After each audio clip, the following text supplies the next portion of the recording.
जई ह ससुरा तलुर लेहाने से रही ह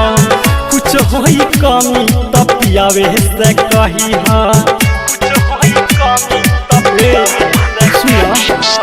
जई ह ससुरा तलुर लेहाने से रही ह कुछ होई कमी त पियावे से कही ह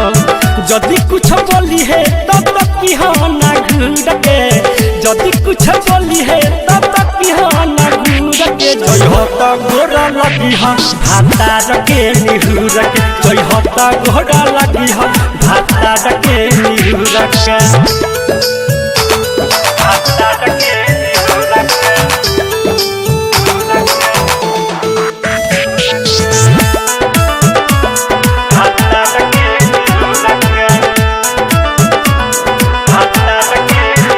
नैहर में रहलू तक दलू फनलू ससुरा के सुख न दो आजले न जानलू ससुरा के सुख न दो आजले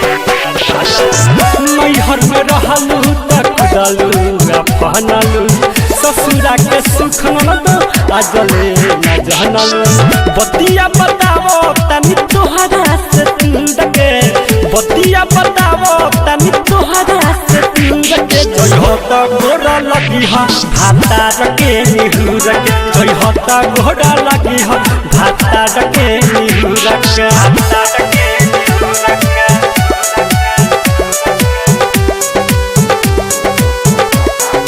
भाता रके निहुर के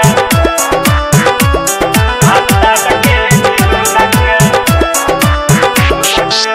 जीतली हसैया के प्यार से आवे ना शिकायत ससुराल से आवे ना शिकायत ससुराल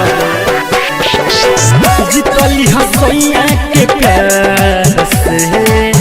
आवे ना शिकायत ससुराल से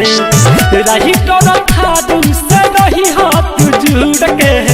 बिकी राजा मीठू से रही हाथ जुड़ के जई हो त गोरा लगी ह भाता रके निहुर के जई हो त गोरा लगी ह भाता रके निहुर के जई हो ससुरा तलुर लेहाने से रही ह कुछ होई कमी त पियावे से कही ह जदि कुछ बोली है तब तक की ह ना घूर के जदि कुछ बोली है तब तक की ह ना घूर के जई हो त गोरा लगी ह भाता रके निहुर के जई हो त गोरा लगी ह भाता रके निहुर के।